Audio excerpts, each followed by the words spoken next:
Bonjour, bonsoir. Lutter contre les coupes illicites et abusives des arbres de la réserve forestière du bassin versant de Bafouguéda dans la province du Nord-Ouest au Cameroun est le cheval de bataille des gardiens de la savane humide. Pour cette première édition de votre magazine Eaux et Forêts, nous vous proposons de suivre ce 26 minutes. Regardez. La gangrène de l'or vert.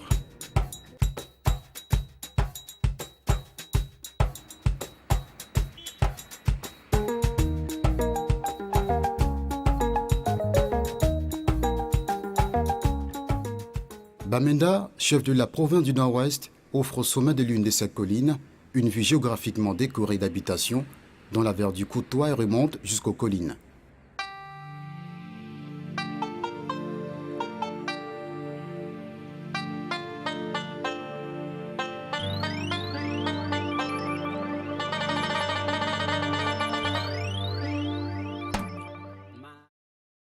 Ce contraste de forêt naturelle qu'abritent ces montagnes et un accroissement des champs de culture vivrière bascule vers le déséquilibre écologique.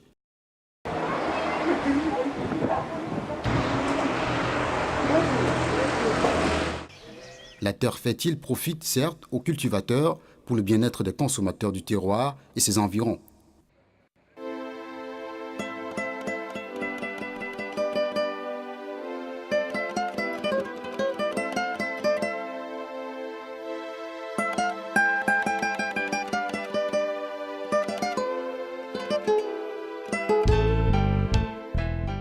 L'environnement, c'est l'endroit où l'on vit.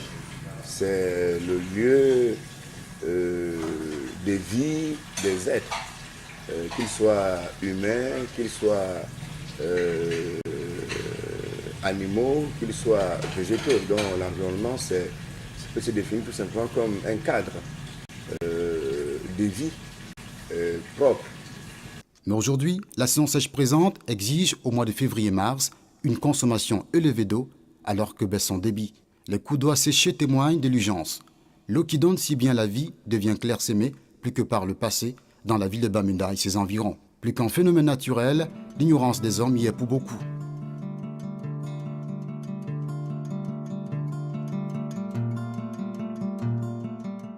Il y a Wing, il y a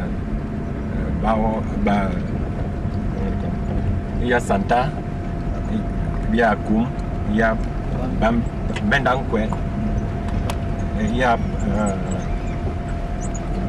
Banja, il y a Bambili.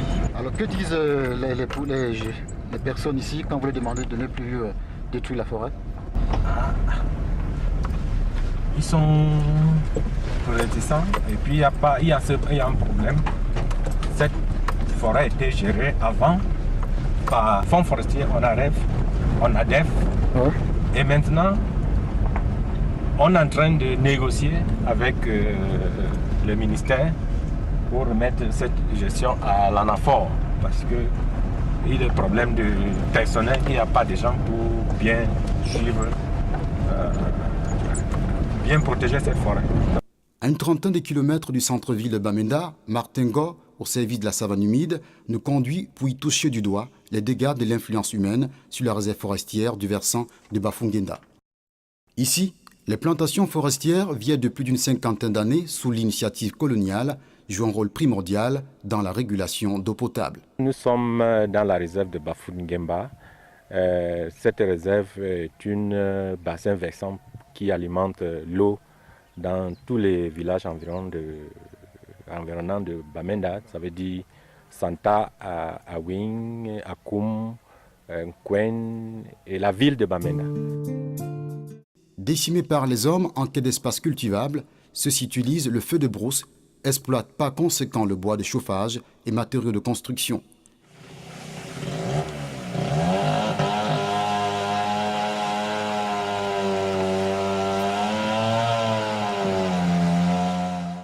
dégradation de l'environnement commence à être une préoccupation majeure pour les politiques. C'est pourquoi on en parle de plus en plus.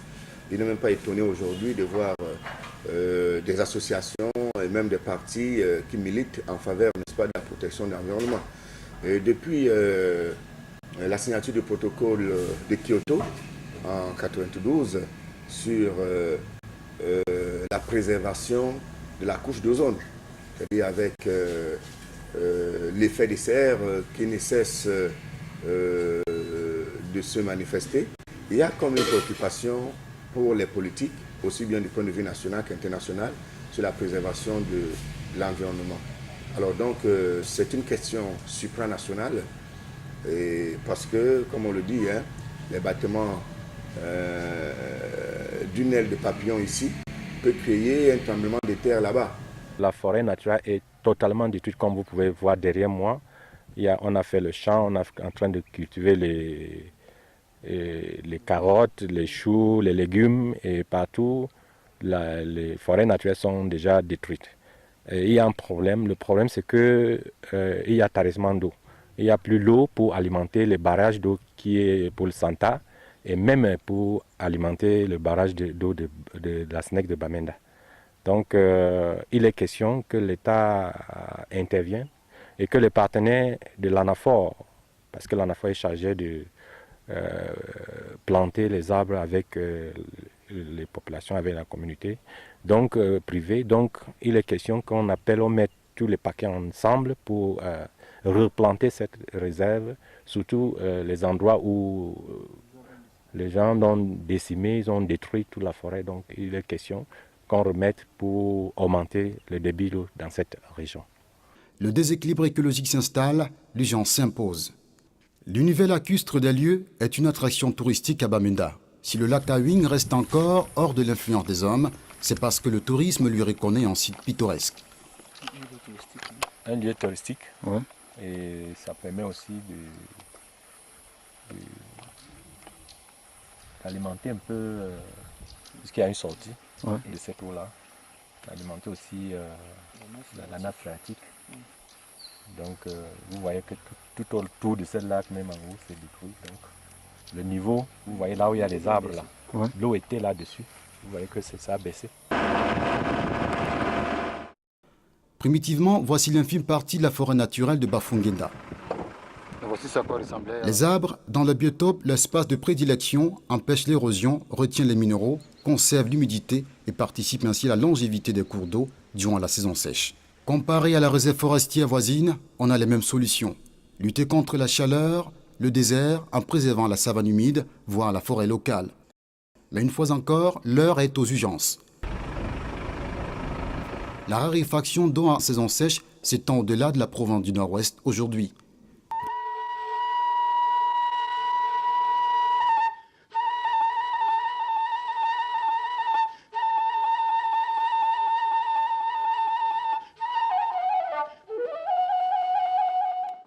La province de l'Adamawa, dans toute sa splendeur sahélienne, en saison sèche, est géographiquement le château d'eau du Cameroun. Ici, la poussée du désert, accentuée par le feu de brousse, nécessite la régénération de la savane humide dans le Grand Nord.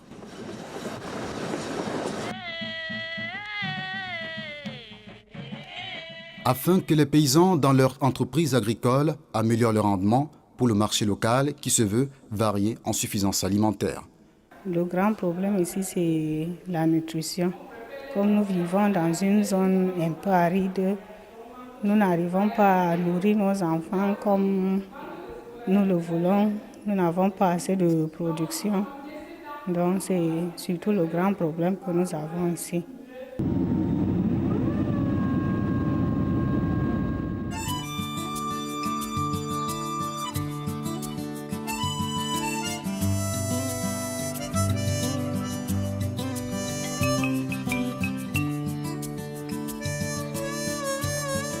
Du Grand Nord Cameroun, similaire à l'Afrique de l'Ouest, la poussée du désert est forte.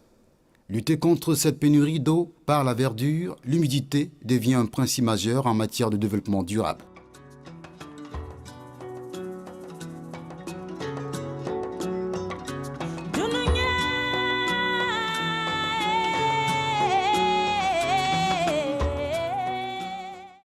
Planter un arbre au Sahel est plus qu'une cérémonie officielle pour les premières dames d'Afrique au parc rural de Ouagadougou, symbole de la forêt sacrée.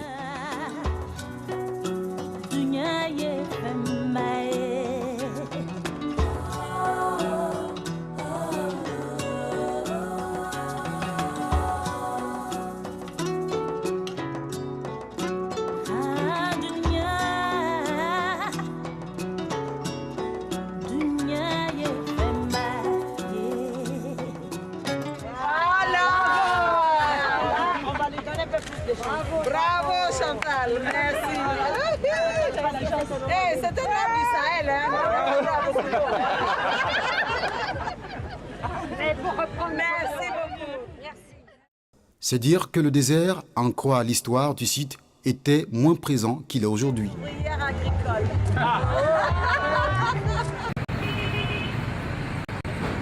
Retour au Cameroun, dans la province du Nord-Ouest, où les hommes, sans le savoir peut-être, préparent une place au désert, détruisant la réserve forestière du versant de Bafouguéda et la raréfaction d'eau qui se fait sentir dans le sous-sol. Les causes du dysfonctionnement de l'environnement, je dirais tout simplement, c'est l'agressivité de l'homme sur la nature. Lorsque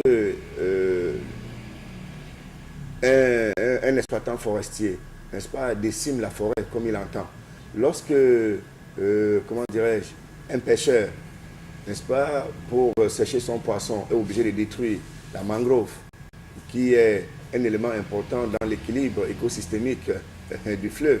Lorsque les politiques même, pour des besoins de développement, sont obligés de casser toute une forêt parce qu'on veut faire passer un chemin de fer, sont obligés de détruire tout un environnement parce qu'on veut construire un barrage, ça a des répercussions inéluctables sur l'homme. Certaines régions aujourd'hui reconnaissent un réchauffement des plus anormaux, dû à quoi? Dû tout simplement à cet effet néfaste de l'action de l'homme sur l'environnement. La réserve d'eau de Santa est largement en dessous de la quantité espérée. Vous voyez, ce n'est pas plein, c'est parce qu'il manque d'eau. Il y a seulement un tiers de réservoir qui est rempli et les 2 tiers sont vides. La dame en haut, c'est le château d'eau du Cameroun. Donc il est important que l'État mette beaucoup de moyens pour faire pour renverser cette situation. Puisque bientôt, on a même déjà vu avec notre problème de l'électricité qu'on n'a pas assez d'eau pour tourner pour l'électricité. Et maintenant, c'est même l'eau pour boire qui est même problème. Et tout le monde le sent. Cette année, c'est même plus grave. Même au niveau de nos pépinières, on a des problèmes parce que les pépinières qui étaient alimentées par l'eau SNEC, on ne pouvait pas et on a des problèmes.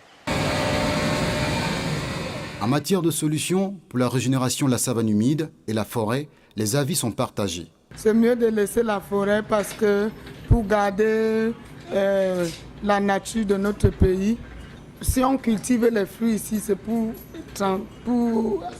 exporter. S'il fallait parler de la déforestation, je penserais que les spécialistes aillent voir les grandes sociétés qui font dans le bois. Parce que quand ils coupent, ils ne cherchent pas à remplacer. L'utilisation du bois de chauffage ou bien des plantations ne peuvent pas endommager l'écosystème. Donc pour moi, les cultivateurs peuvent utiliser leur environnement pour vivre et trouver aussi les moyens vraiment de faire vivre les métropoles. C'est la destruction de l'environnement et ce qui suit, à savoir l'écosystème. Bon, si nous empêchons, n'est-ce pas, nos villageois, nos paysans, n'est-ce pas, d'utiliser cette partie, n'est-ce pas, de l'environnement, qu'allons-nous faire de ces forestiers qui passent, ces hommes d'affaires qui passent le temps, n'est-ce pas, à s'enrichir sous, n'est-ce pas, le dos de ces paysans? Bon, à mon avis, je trouve que pour favoriser, n'est-ce pas, les couches démunies, il sera très normal qu'on leur donne l'opportunité, n'est-ce pas, d'exploiter cette partie même de la forêt vierge qui, en étant, n'est-ce pas, détruite, ne va pas empêcher le développement économique. Parce qu'en détruisant, n'est-ce pas, la forêt, les villageois pourront, n'est-ce pas, installer à ces endroits même d'autres cultures qui pourront remplacer ces plantes de la forêt qui sont dévastées, qui sont détruites. Alors qu'avec les forestiers, si nous prenons le cas, il n'y aura vraiment pas de rentabilité au niveau de la population paysanne, au niveau de cette couche vraiment démunie. Bon, le mieux pour nous, pour le développement de l'ensemble du pays, serait, n'est-ce pas, d'aider ces villageois à bien, n'est-ce pas, exploiter cette partie de la forêt-là, pour que la déforestation n'ait pas un impact négatif sur l'environnement. Ce que je peux dire, c'est que les villageois ont raison d'abattre les eucalyptus pour vouloir planter les plantes qui vont leur servir des fruits, parce que c'est à base de ces fruits qui vivent. Les villageois préfèrent travailler dans la plantation pour que la plantation soit plus fertile, qu'en laissant ça ne sera pas plus fertile, et que la production puisse nourrir tous les enfants qui n'en ont pas à manger. Grand-père et grand-mère travaillent au village pour nous nourrir. Ce paysan camerounais propose en pidgin, langue populaire dérivée de l'anglais, que les arbres fruitiers soient plantés pour nourrir les populations tout en conservant l'humidité. Well, for this problem, I see at least they plant things like these trees, like pears, mangroves, and so on, but not this forest. Yes. Yeah, because this forest, we don't see the consumption of one forest water. It be too much. If they continue to plant this forest, at times we know they get water mostly for. Mais le spécialiste pense autrement. It be there because this forest no be done there for this extent. No. This forest, it be don't be and water be they exist. The problem I say they don't go cut that forest with a natural forest where be there. And then they walk, yes, they cut down the natural stick where be don't be. And then water they come off for day. They don't go clear and now they walk farm, they walk potato, they walk everything, they burn the place. And I think when to make water dry, no be this eucalyptus. Okay. Eucalyptus, you know it is only bad now when you plant it for corner water. Eucalyptus fine when you plant it on top hill. So the problem I say, me will not stop for cut forest where they for corner water. When you see forest, even time when the white man want plant this forest, it no be leaf. Yes, it no be cut natural forest. Yes. Not so from the stream. From the stream. Yeah. But now when I don't can walk, when I don't cut the natural forest, so water don't dry. And that time they will build that tank for Santa, water be there. Not so. The water don't dry now. The forest be there too. Forest be there that time. So the problem not be eucalyptus. The problem I say when I don't enter, when I cut natural trees them. Aujourd'hui, on ne respecte pas le cadre de vie où on se trouve. Et je dirais que c'est universel. Et cela devrait être agi à partir de chaque individu. La ménagère qui, après avoir balayé sa maison, ne sait pas qu'elle doit placer les ordures dans un sachet, elle est placée dans un bac à ordures. Celui qui fume une cigarette en route et balance le mégot n'importe comment, oublie qu'il est en train de polluer l'environnement. Si vous dites par exemple qu'il y a un mégot de cigarette qui n'est pas un produit biodégradable, pour se dégrader, il faut 8 mois. Un pot de yaourt, il faut 2 ans. Un bouchon de bière, il faut 1 siècle pour se dégrader. Imaginez un environnement comme un environnement qui serait peut-être peuplé de plein de bars, avec beaucoup de bouchons, n'est-ce pas? On ouvre les bières, on balance n'importe comment, voilà. On ne connaît pas l'effet sur l'environnement. Ça s'enfonce dans le sol. Et ça est fait de quoi dans l'avenir? À boucher la nappe phréatique. Et au finish, on ne pourrait plus avoir de l'eau. Voilà, des effets comme des actes comme ça, anodins que l'on pose, mais qu'on oublie que ça a des répercussions assez drastiques sur l'environnement, c'est-à-dire sur la vie future. Alors donc, préserver l'environnement aujourd'hui, n'est-ce pas, comment je peux dire, protéger l'environnement aujourd'hui, c'est préserver la vie des générations futures. On veut les partenaires. Par exemple, le SNEC qui est en train d'utiliser l'eau ici, la SNEC peut nous aider à planter. Il y a d'autres partenaires, les communes de Santa qui aussi bénéficient de cette eau, et d'autres communes comme commune urbaine de Bamenda, Santa, Akoum, et d'autres même communes de Bafut ou Touba, ils peuvent nous aider, et Awing. Tout ce monde avec l'effort que les chefs traditionnels peuvent mettre à la population de cesser de travailler dans la réserve. Parce qu'il y a un problème. Le problème, c'est qu'il y a trop d'abus.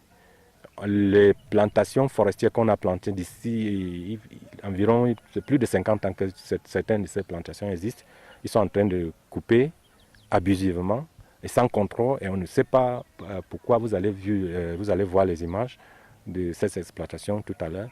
Et même le lac d'Awing est en train d'être affecté par ce phénomène de coupe illicite et abusif de cette forêt qui est dans le bassin versant de Bafougne-Nguemba. Le nord-ouest voit se développer de plus en plus une végétation qui n'est pas la sienne.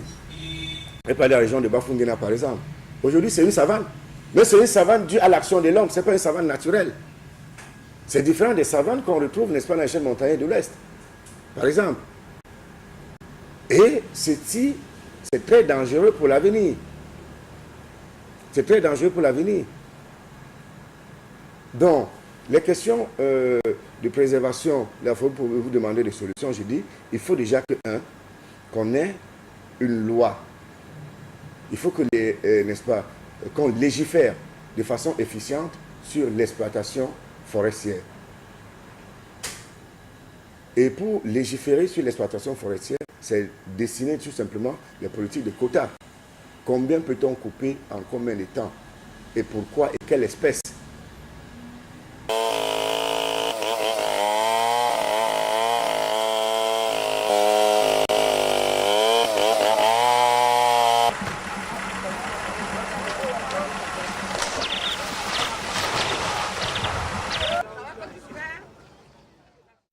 L'exploitation forestière est accentuée au sud et à l'est Cameroun, et pourtant, elle devait être parallèle à la régénération des forêts, utile pour l'eau potable et le débit fluvial, indispensable pour l'énergie de la faune maritime, la flore et la faune.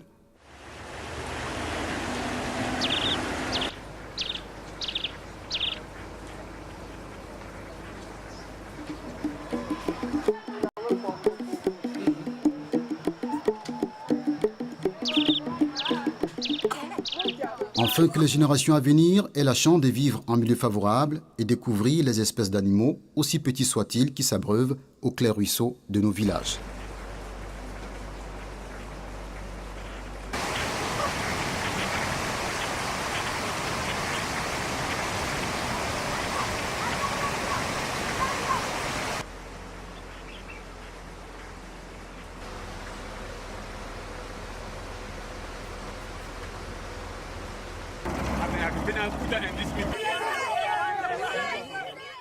En République centrafricaine, les partenaires locaux et internationaux s'associent à la question du développement durable.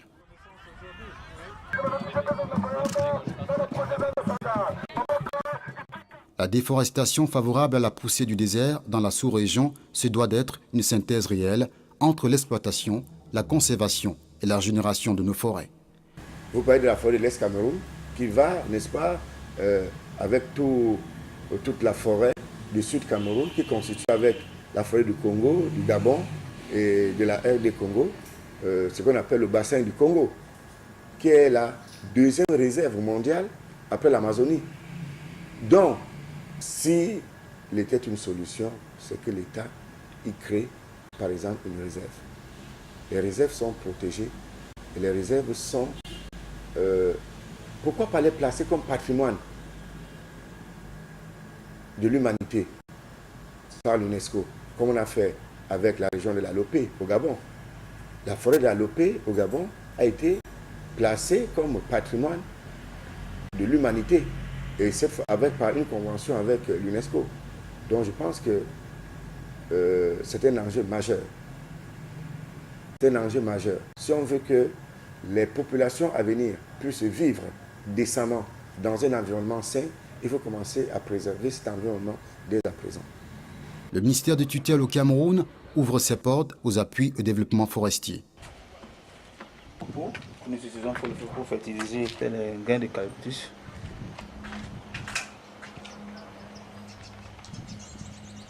La sélection des arbres au sein de la pépinière connaît plus de 20 espèces indispensables à la lutte contre le changement climatique et la poussée du désert. La pépinière centrale de l'anaphore, savane humide. Là-dedans, nous avons les eucalyptus, les pins, les maïsonsis, les pydiums, les filao, beaucoup d'autres essences. Nous avons en moyenne 22 essences actuellement ici que nous sommes en train de mettre en pépinière. Pour une savane humide, pour l'exploitation rationnelle de nos forêts, les mesures de sécurité s'imposent pour une protection de la nature et de l'environnement. Mieux vivre dans son environnement aujourd'hui et demain est le point focal de votre magazine, vous le savez, Collection Eaux et Forêts. Pour cette première édition, nous vous avons proposé la gangrène de l'or vert. Nous parlerons la prochaine fois des chasseurs de marbre.